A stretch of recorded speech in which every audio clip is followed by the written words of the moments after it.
So Bismillah Rahman Rahim.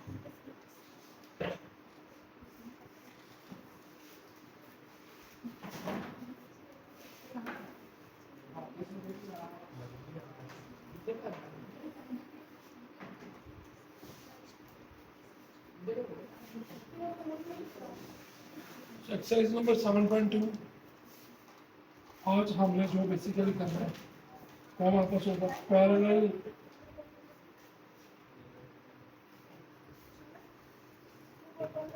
Lines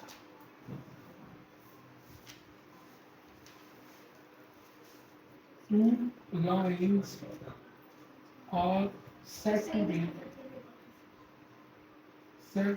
be parallel lines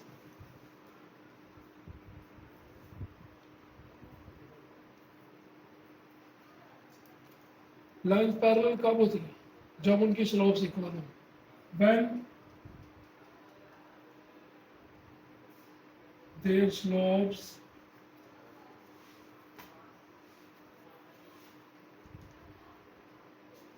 will be equal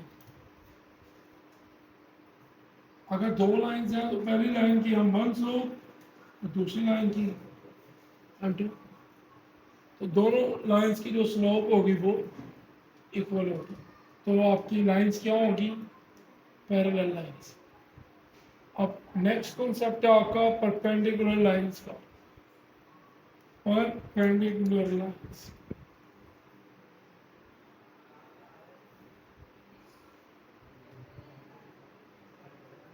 lines कह लें या आप पॉइंट कह लें दोनों के पाथ सेम है two lines are said to be perpendicular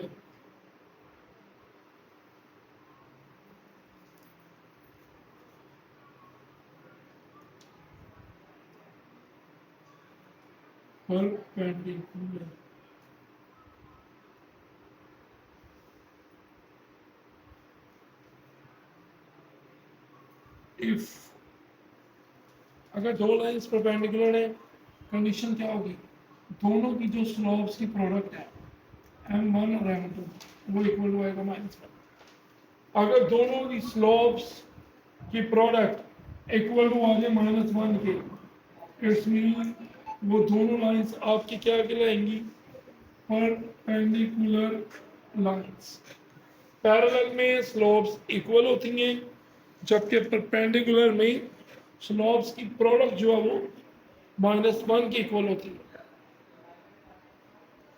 यहाँ तो कोई प्रॉब्लम है तो प्लीज पूछ लें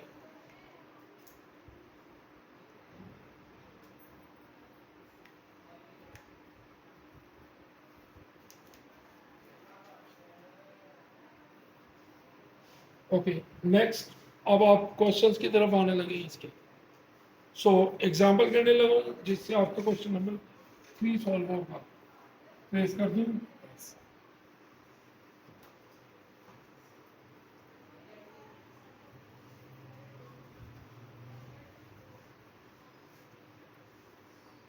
एग्जाम्पल करेंगे जिससे क्वेश्चन नंबर 3 आपका सॉल्व हो जाए उसके लिए एग्जाम्पल ले रहे हैं हम कहते हैं फाइंड के if the points will be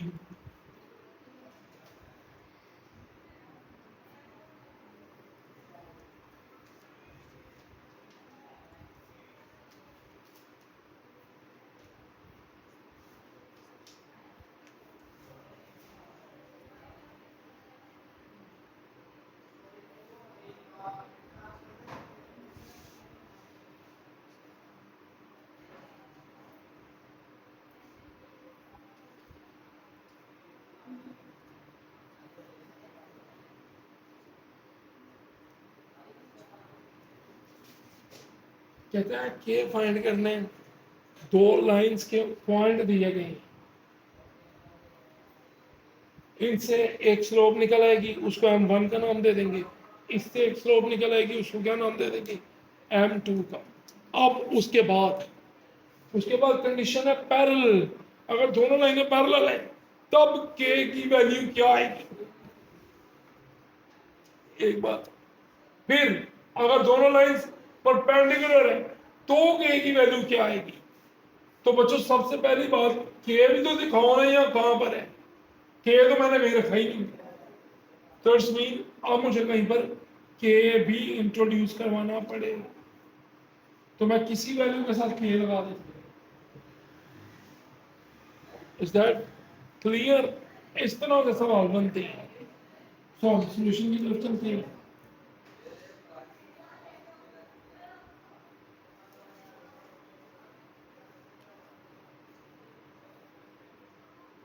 आप इसको चाहे ए के इक्वल ले लो, और ये आ गया और बी क्या आएगा ना। अब आप इसकी स्लोप निकालो, स्लोप ऑफ ए बी। तो बच्चों ए बी की स्लोप, स्लोप आपको पता है, हम मान से लिख देते हैं y2 minus y1 divided by x2 minus x1। ठीक हो गया इतना काम। अब निकालो m1 की वैल्यू, y2 कितना है k, और 6 minus 3k divided by 5 minus into minus 2, 6 minus 3k over 5 plus 2, और लास्ट में हमारे पास आ गया 6 माइनस 3k ओवर 7। ये मेरे पास किसका आंसर आ गया, M1।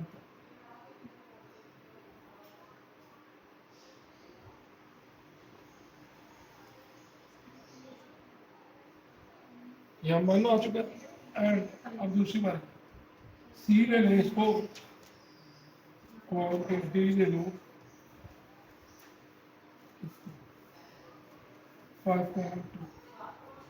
सी और D same slope of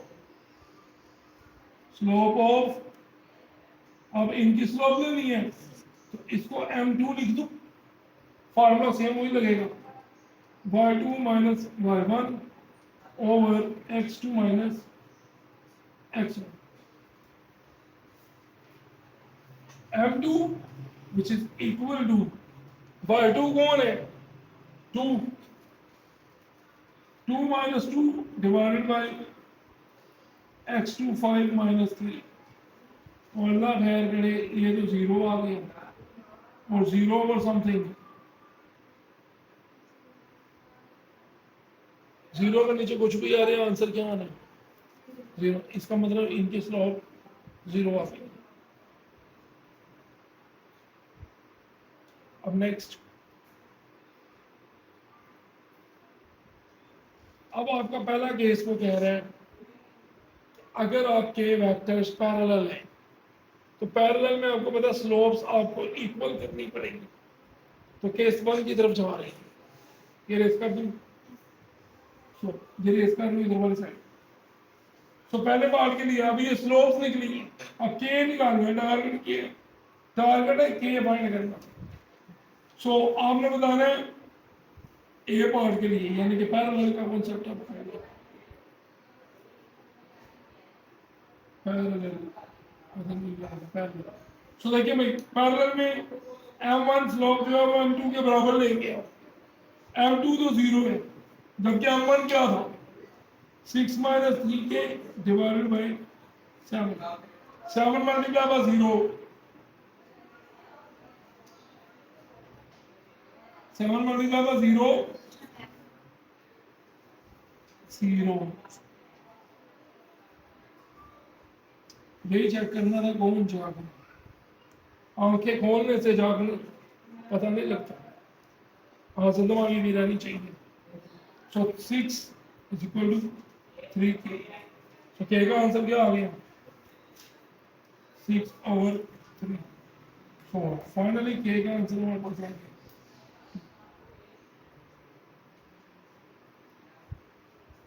is that clear? ये पहला आ गया आंसर आपके पास। अब आपको चाहिए नेक्स्ट के लिए सेकंड पार्ट, उसमें आप लिख दो परपेंडिकुलर।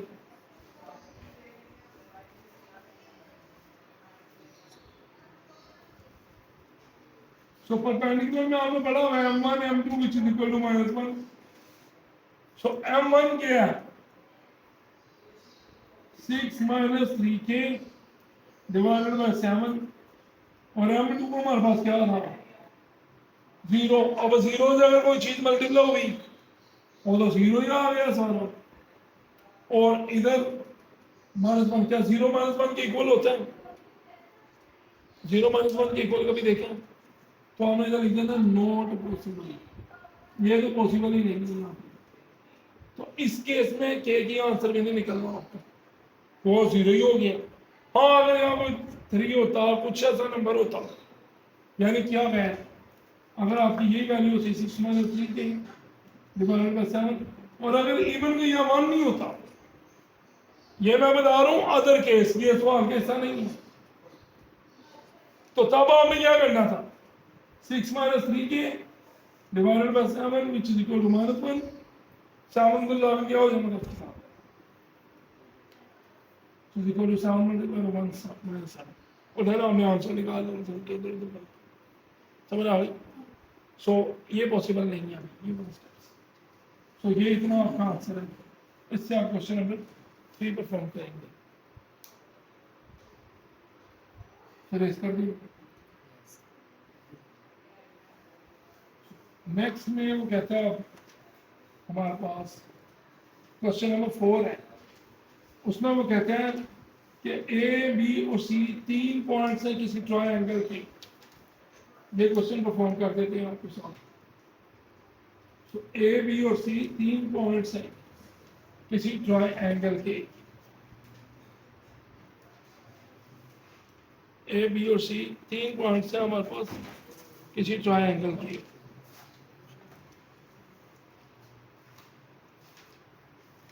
तो किसी ट्रायंगल के हमारे पास 3 पॉइंट्स हैं और वो कहता है कि प्रूव करें कि ये राइट एंगल ट्रायंगल बनाते हैं using slope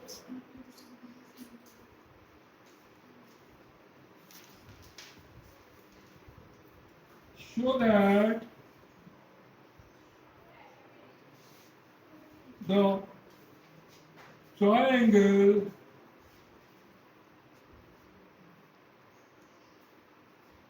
with its vertices A मेरे पास है 6,1, B मेरे पास है 2,7 और C मेरे पास है and C है -6, -7 is a right triangle। कि ये राइट ट्रायंगल है, ये आपने प्रूफ करेंगे।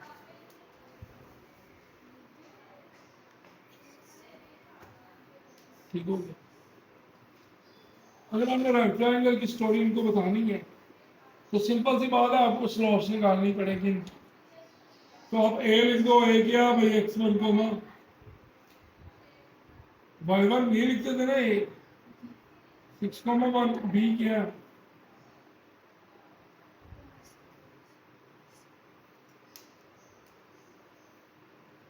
और सी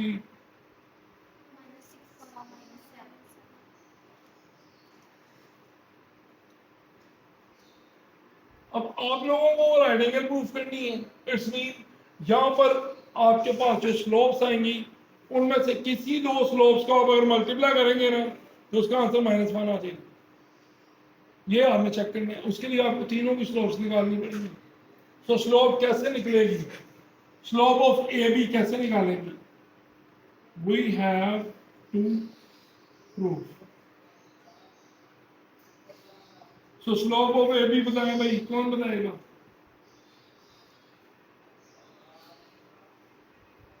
M1 which is equal to y2 minus y1 over x2 minus y2 कितना है भाई 7 minus 1 over 2 minus 6 या आ गया 6 over minus का 4 आंसर आ गया 3 over 2 minus तो ये आ गई हमारे पास m1 का आंसर। अब नेक्स्ट आपको स्लोप चाहिए BC स्लोप बताया है BC की उसको m2 का नाम दे दूं और अब C कोऑर्डिनेट आ गई है C आ गया तो y3 minus y2 divided by x3 minus तो y3 क्या है भाई -7 -7 ये आ गया और -6 -2 -14 over -8 ये आ गया 7 4 ये बन तो 7 over 4 ये आ गया m2 का आंसर।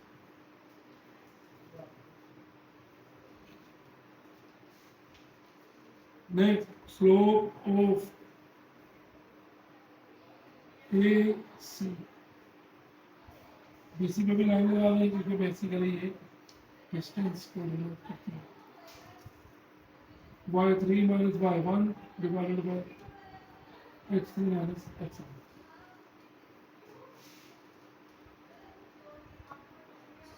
y3 कितना है -7 -1 -6 -6 so -8 over -12 putting 4 6 2 3 ये आ गया 2 by m3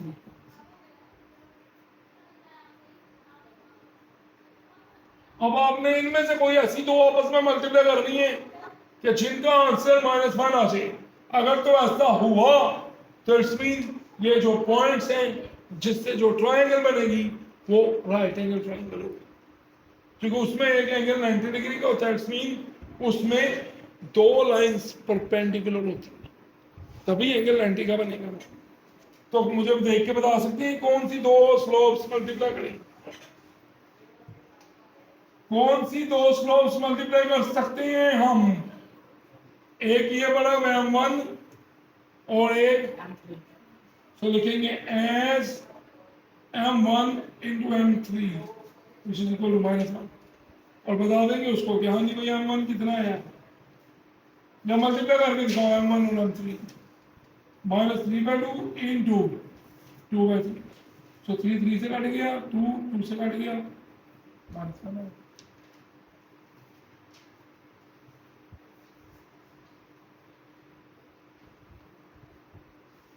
so I'm going to liख hence prove क्या प्रूव है these vertices make right angle triangle